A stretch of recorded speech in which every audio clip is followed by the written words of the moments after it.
Hello everyone, good morning all of you. Welcome to Study Point RSVA. Study Point RSVA में आपका स्वागत है। आप अगर हमारे चैनल पे नए हैं तो प्लीज़ हमारे चैनल Study Point RSVA को सब्सक्राइब करिए। और इसमें आज की इस वीडियो में हम देखेंगे रसायन विज्ञान में शुरू करते हैं हम क्या परमाणु संरचना देखेंगे। परमाणु संरचना में एकदम बेसिक लेवल से हम इसमें शुरू कर रहे हैं, तो आप बिल्कुल बेसिक लेवल से केमिस्ट्री सीख सकते हैं। तो इसमें हम देखेंगे परमाणु संरचना, एटॉमिक स्ट्रक्चर, इसके बारे में। और इसमें हम आगे कई पार्ट में वीडियो लाएंगे और उसमें पूरी तरीके से क्लियर कर देंगे एटॉमिक स्ट्रक्चर होता क्या है, इसमें कौन कौन से पॉइंट आते हैं। पूरा बेसिक से हाई लेवल तक इसको हम क्लियर कर देंगे। आप देखिए इसमें क्या होता है, ये हमारा एटॉमिक स्ट्रक्चर।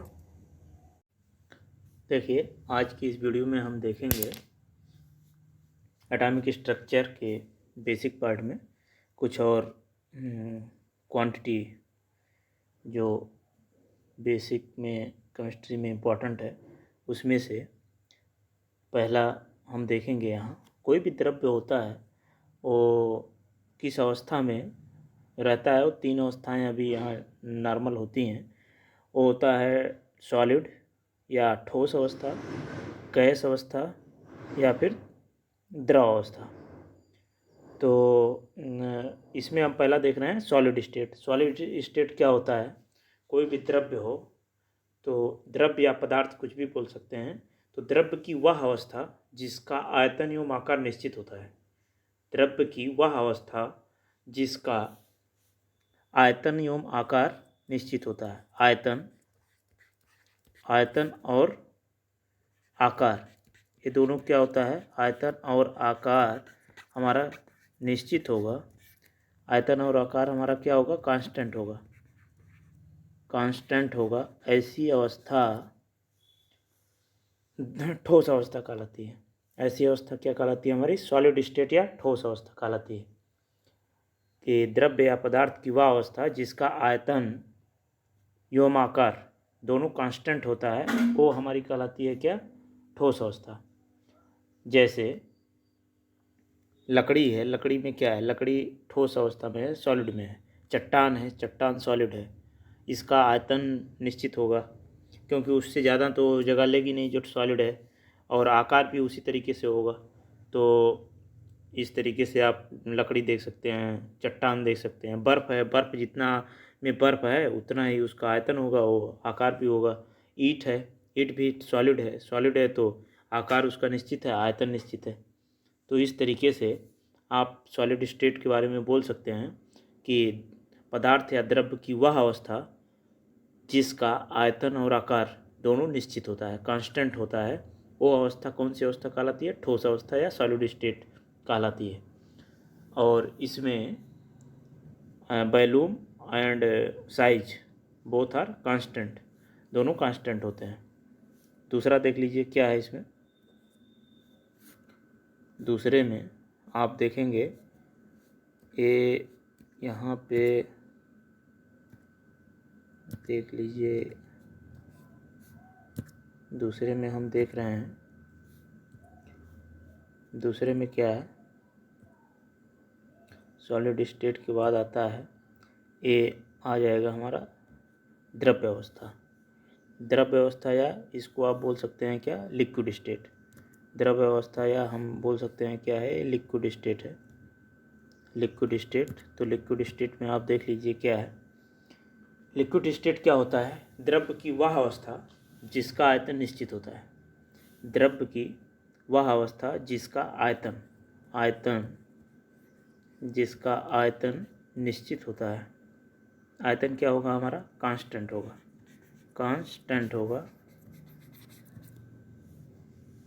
आयतन कांस्टेंट होता है, परंतु आकार जो होगा उसका आकार वो निश्चित नहीं होता है। ये क्या हो जाएगा, आकार हमारा इंडिफिनिट होगा। इंडिफिनिट मतलब अनिश्चित होता है। तो ऐसी अवस्था क्या हो जाती है हमारी, द्रव अवस्था हो जाती है। जैसे मान लो एक गिलास हम पानी लिए तो उसको उसका जो आयतन है, आयतन जो होगा एक गिलास पानी का वो क्या होगा, वो तो उतना ही रहेगा, लेकिन आकार अगर गिलास में रखे हैं तो गिलास के आकार का हो गया। और वो जो अभी कटोरी में रख दीजिए तो वो आकार क्या ले लेगा, कटोरी का। तो इस हिसाब से जो हमारा पानी था उसका आयतन तो निश्चित है, जल जो है उसका आयतन निश्चित है, लेकिन इसका जो आकार है वो जिसमें हम रख रहे हैं उसी का आकार ले रहा है। तो ऐसी अवस्था को हम क्या कहते हैं, द्रव अवस्था या लिक्विड स्टेट बोलते हैं।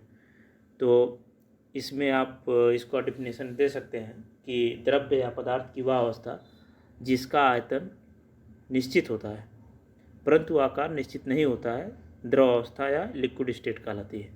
जैसे आप इसमें कोई भी लिक्विड ले लीजिए, जैसे जल है, एल्कोहल है, दूध है, तेल है, ये सब क्या है, लिक्विड है। तो इसका आयतन तो निश्चित होगा। जैसे कि 1 लीटर हमने पानी लिया, आयतन तो 1 लीटर है, लेकिन इसका आकार अब आप गिलास में रख रहे हैं या लोटे में, कटोरे में, जहाँ भी रखेंगे वो उसी का आकार ले रहा। तो एक क्या हो जाएगा, हमारा जो लिक्विड स्टेट है वो है कि पदार्थ की वह अवस्था जिसका आयतन जो वॉल्यूम है हमारा वो क्या है, कांस्टेंट है। और जो साइज है, साइज क्या है यहाँ पे, साइज हमारा है वो इंडिफिनिट है, अनिश्चित है। ऐसे अवस्था को हम क्या कहेंगे, लिक्विड स्टेट या द्रव अवस्था कहेंगे। इसमें आप लिक्विड जो भी है उसको देख सकते हैं, मतलब जल, एल्कोहल, दूध, तेल, पानी, सबको आप ले सकते हैं इसमें। तो ये हमारा हुआ लिक्विड स्टेट या द्रव अवस्था। नेक्स्ट हम देख लेते हैं क्या है, दूसरे में है गैसीय अवस्था है। गैसीय अवस्था होती है। तो ये गैसीय अवस्था नहीं है तो ऐसे देख लीजिए, गैसीय अवस्था क्या होती है। गैसीय अवस्था आप देख लीजिए क्या होगा, इसमें आप गैसियस स्टेट लिख सकते हैं, गैसीय अवस्था या गैसियस स्टेट, गैसीय अवस्था या गैसियस स्टेट हो जाएगा। द्रव्य की वह अवस्था जिसका आयतन एवं आकार दोनों ही अनिश्चित होता है। गैसियस स्टेट क्या होता है, गैसीय अवस्था, द्रव्य की वह अवस्था जिसका आयतन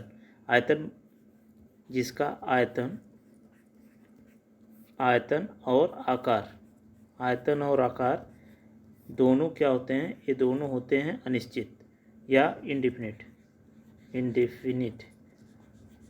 होते हैं। वो क्या हो जाएगा, इंडिफिनिट होते हैं, वो हो जाएगा। इंडिफिनिट मतलब होता है क्या, अनिश्चित। इंडिफिनिट मतलब हो जाएगा अनिश्चित होगा। तो क्या होगा, वो हो जाएगा हमारा गैसीय अवस्था। तो पदार्थ या द्रव्य की वह अवस्था जिसका आयतन या वॉल्यूम एवं आकार मतलब साइज, बोथ आर इंडिफिनिट, दोनों अनिश्चित होते हैं, वो क्या कहलाता है, हमारा गैसियस स्टेट कहलाता है। इसमें कोई भी गैस आप ले सकते हैं, जैसे कि आप देख लीजिए हाइड्रोजन हो गया, H2, ऑक्सीजन हो गया, कोई भी गैस आप ले सकते हैं, वायु हो गया। तो ये सब क्या है, ये सब हमारे हैं क्या, ये हैं हमारे गैसीय अवस्था है, गैसीय स्टेट होता है। गैसीय स्टेट में क्या करते हैं, ये हमारा हुआ गैसीय अवस्था होता है, मतलब पदार्थ या द्रव्य की वह अवस्था जिसमें वॉल्यूम और साइज, आकार दोनों अनिश्चित होते हैं, वो होता है हमारा गैसीय स्टेट। तो इस तरीके से हमने क्या देखा, हमने देखा कि ये जो हमारा है कोई भी पदार्थ या द्रव्य, ये 3 अवस्था में पाए जाते हैं। पहला होता है ठोस, पहला जो होता है वो क्या होता है हमारा, पहला होता है ठोस। ठोस में हमने क्या देखा, ठोस में हमने देखा कि ठोस में हमने क्या देखा, ठोस में हमने देखा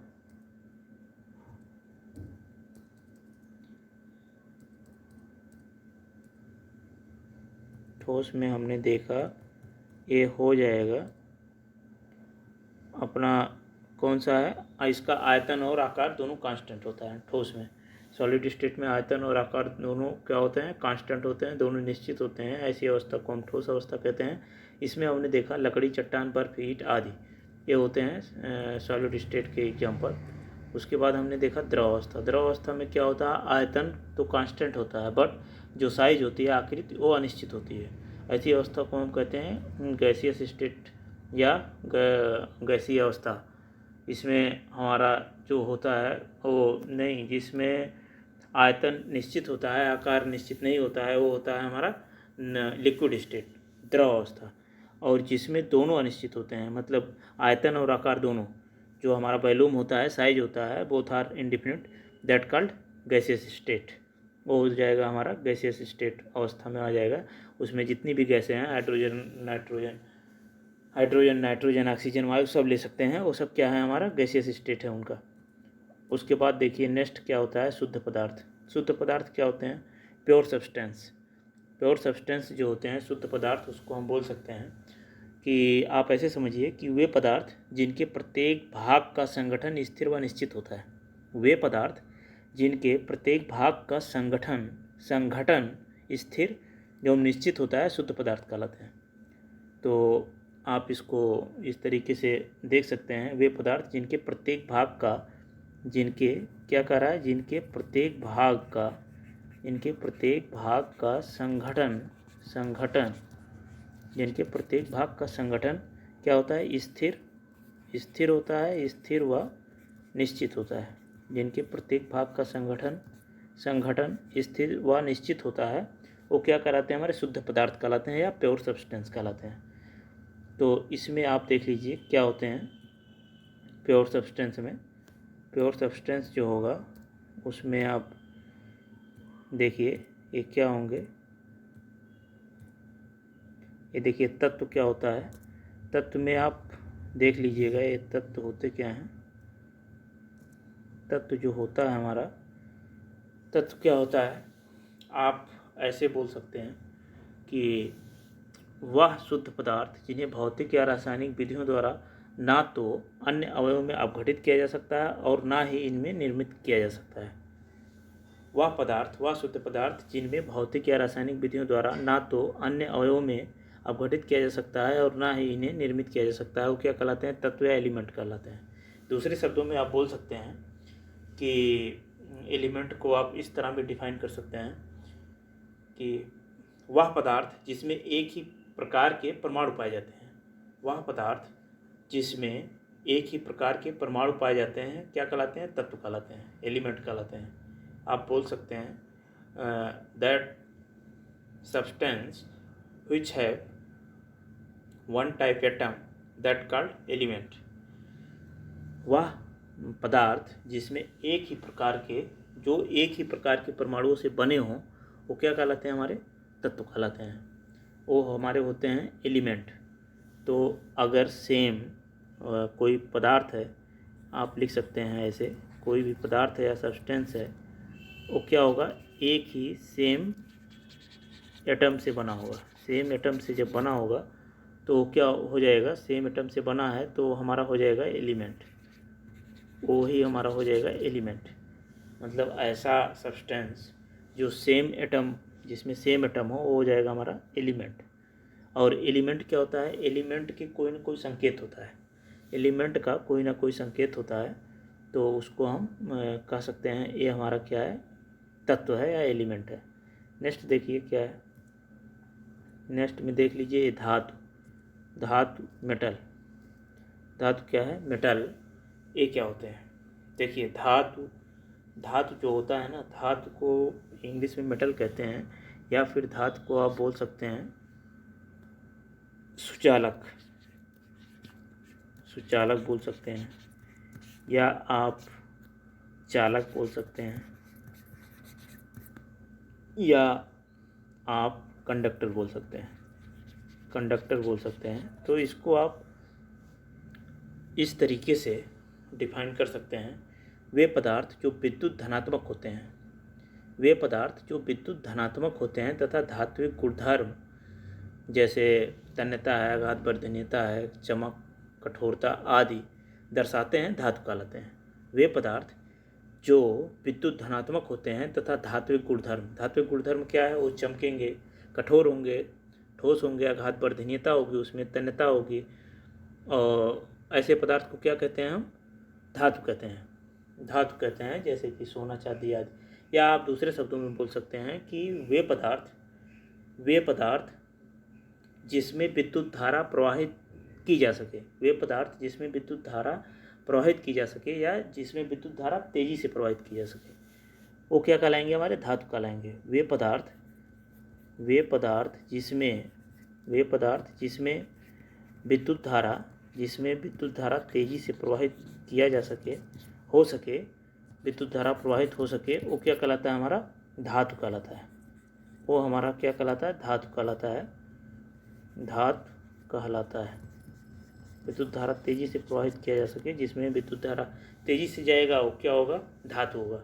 विद्युत धारा किस में तेजी से जाता है, तो जो हमारे जैसे फैन है, फ्रिज हो गया, मोटर हो गया, ये सब में विद्युत धारा अगर तेजी से नहीं जाएगा तो वहाँ पे क्या होगा, वो चलेगा नहीं चलेगा। तो आप इससे ये भी मतलब निकल रहा है कि जो धातु है उसका यूज कहाँ होता है, वो होता है इलेक्ट्रिकल डिवाइस में जो यूज होता है। जैसे फैन क्या है, इलेक्ट्रिकल डिवाइस है, मोटर क्या है, इलेक्ट्रिकल है। तो आप एक तरफ कह सकते हैं कि वे पदार्थ जिसमें धारा तेजी से प्रवाहित होगी, वो क्या होगा, हमारा धातु होगा। इसका प्रयोग इलेक्ट्रिकल डिवाइस में किया जाता है। इसका प्रयोग कहाँ किया जाता है, इलेक्ट्रिकल डिवाइस में किया जाता है।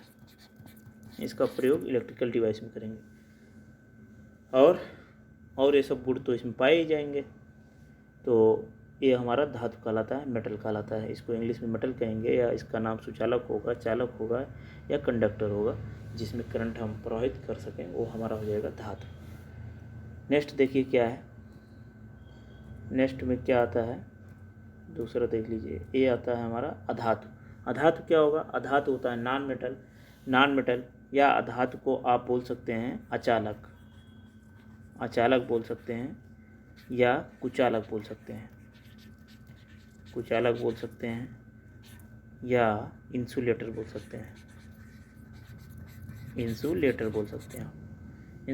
सकते हैं, तो अधातु क्या होता है, वे पदार्थ जो विद्युत ऋणात्मक होते हैं तथा अधात्विक गुणधर्म, जैसे चमकहीनता। धातु क्या था, चमकेगा, ये क्या है, अधातु, ये नहीं चमकेगा। चमकहीनता, भंगुरता, वहाँ क्या था, तन्यता था।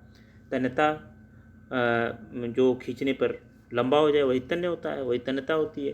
भंगुरता पीटने पर, वहाँ आघातवर्धनीयता था, पीटने पर वो फैल जाएगा, उसका चद्दर बनाया जा सकता है धातु का।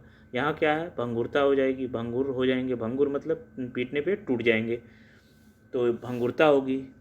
मृदुरता होगी, विद्युत एवं उसमें कुचालक होंगे, तो ये सब क्या होंगे, हमारे अधातु होंगे। अधातु इस तरीके से क्या बोल सकते हैं, अधातु के वे तत्व जो विद्युत ऋणात्मक होते हैं तथा अधात्विक गुणधर्म, जैसे चमकहीनता है, भंगुरता है, मृदुलता है, तथा विद्युत एवं उसमें कुचालक आदि ये प्रदर्शित करते हैं, ये सब क्या कहलाते हैं, हमारे अधातु कहलाते हैं। या दूसरे शब्दों में कह सकते हैं कि वे पदार्थ जिसमें विद्युत धारा नहीं प्रवाहित की जा सकती, वे पदार्थ जिसमें विद्युत धारा नहीं प्रवाहित किया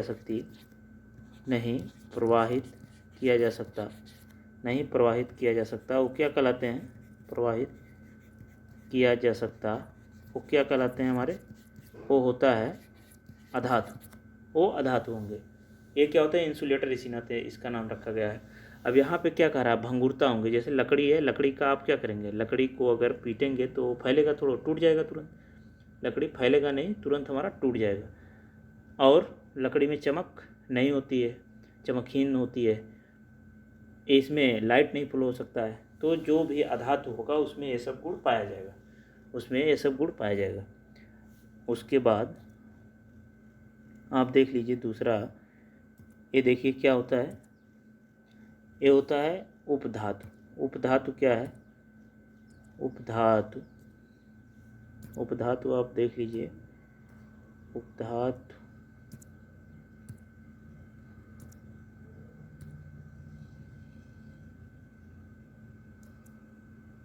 उपधातु क्या होता है?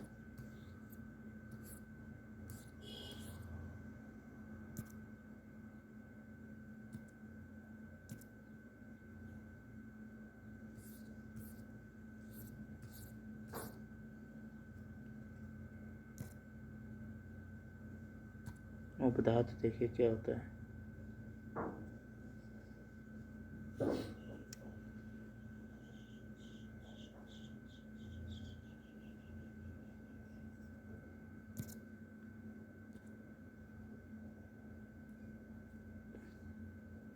उपधातु जो होगा वो क्या होगा हमारा, ऐसे ही देख लीजिए, थोड़ा दिक्कत कर रहा है। तो उपधातु क्या होगा?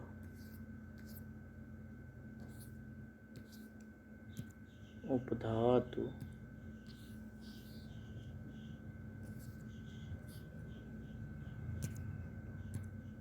उपधातु क्या होगा? उपधातु वो होता है, इसको इंग्लिश में क्या कहते हैं, मेटोलाइट। उपधातु क्या होगा? उपधातु वे तत्व जिनमें धातु एवं अधातु दोनों के गुणधर्म पाए जाते हैं, वो होता है उपधातु। तो उपधातु क्या होता है? उपधातु आप ऐसे बोल सकते हैं, जैसे धातु क्या होगा, जिसमें विद्युत धारा प्रवाहित की जा सकती है, वो धातु हो गया। जिसमें विद्युत धारा नहीं प्रवाहित कर सकती, उपधातु हो गया। और उपधातु क्या हो गया? जिसमें विद्युत धारा प्रवाहित की जा सकती है, लेकिन धातु में क्या था, बहुत तेज़ी से विद्युत धारा प्रवाहित की जा सकती थी, मतलब एकदम फास्ट, तेज़ी से, जैसे हचक के एकदम करंट जाएगी। इसमें क्या होगा, धीरे धीरे करंट जाएगी। जो उपधातु होगा वे पदार्थ जिसमें करंट धीरे धीरे जाएगी, तनिक तनिक जाएगी, थोड़ा थोड़ा जाएगी, वो क्या हो जाएगा हमारा, वो हो जाएगा हमारा उपधातु।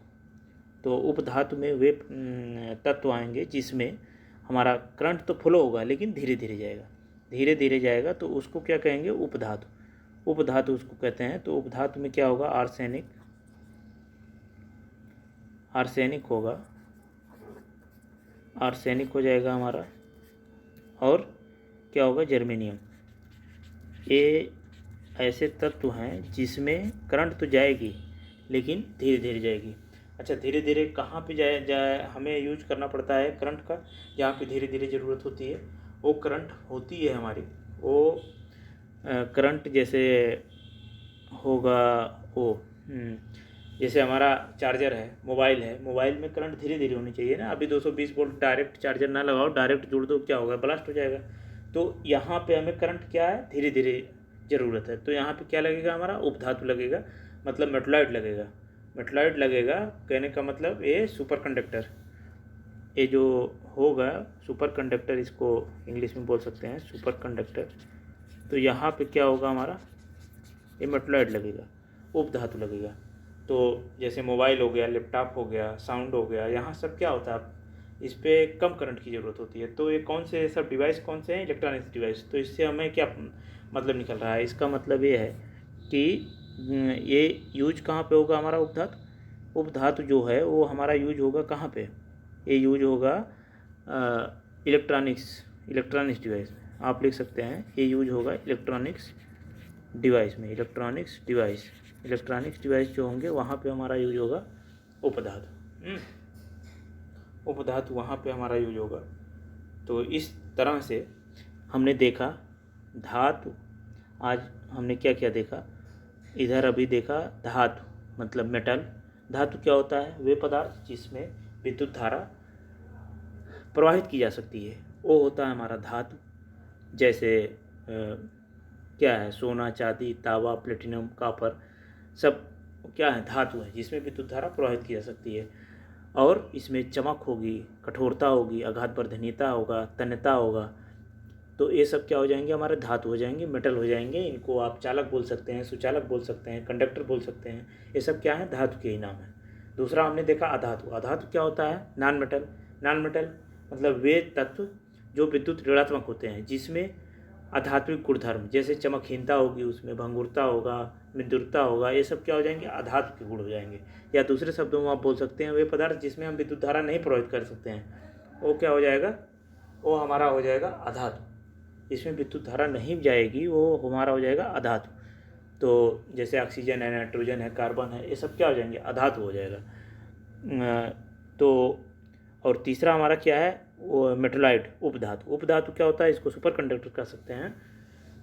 तो इसमें क्या होगा, ए हो जाएगा हमारा ऐसे पदार्थ जिसमें करंट तो जाएगी लेकिन धीरे धीरे जाएगी, वो क्या हो जाएगा हमारा उपधातु हो जाएगा। इसका प्रयोग कहाँ होता है? इलेक्ट्रॉनिक्स में होता है, इलेक्ट्रॉनिक डिवाइस में होता है, क्योंकि वहाँ करंट हमको धीरे धीरे की ज़रूरत होती है, इसलिए वहाँ पे करंट हमें धीरे धीरे देना है, तो वहाँ पे यूज करेंगे हम उपधातु। उपधातु जैसे आर्सेनिक है, जर्मेनियम है, ये सब उपधातु हैं। तो ऐसे तत्व का जो पदार्थ ऐसे पाए जाएंगे तत्व, वो सब हम यूज करेंगे इलेक्ट्रॉनिक्स डिवाइस में। तो आज हम इतना ही देखते हैं, नेक्स्ट वीडियो में हम आगे देखेंगे। यहाँ पे stop. Thanking you watching for this video. आप अगर हमारे चैनल पर नए हैं तो प्लीज़ हमारे चैनल स्टडी पॉइंट RSV को सब्सक्राइब करिए, शेयर करिए जितना हो सके, इसको कमेंट करिए, लाइक करिए, और वीडियो आप स्किप मत किया करिए, लास्ट तक देखा करिए। इस वीडियो में हमने जो परमाणु संरचना के बारे में बताया है, शुरू किया है, इसके आगे और पार्ट में वीडियो आएगी और उसमें क्लियर लास्ट तक कर दिया जाएगा, हो जाएगा कि क्या होता है एटॉमिक स्ट्रक्चर में, कैसा क्या इसमें पॉइंट क्या है, कितने किस टाइप के क्वेश्चन बनते हैं, सारे टॉपिक इसमें क्लियर हो जाएंगे। तो आप वीडियो को लास्ट तक देखा करिए, स्किप मत किया करिए, और हमारे चैनल को आप अगर पहली बार विजिट कर रहे हैं तो सब्सक्राइब करिए और बेल आइकन का बटन भी प्रेस करिए, इससे जो वीडियो पड़ेगी वो आपको तुरंत उसका नोटिफिकेशन पहुंच जाएगा। Thank you watching for this video. Thank you.